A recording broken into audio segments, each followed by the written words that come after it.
নিয়ম নাও।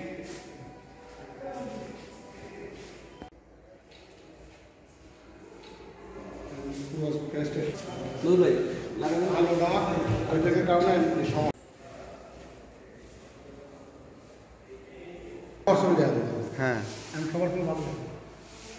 এবং কিছু দূর নিয়ে গিয়ে তাকে একটা ফাঁকা পরিত্যক্ত মাঠের মধ্যে ধারালো অস্ত্র দিয়ে তার গলা কেটে তাকে হত্যা করে এবং আমাদের গোবিন্দগঞ্জ শহরের একটি পরিচিত বিল্ডিংয়ের ছাদ থেকে কিন্তু সে আমাদের কাছে স্বীকার করেছে।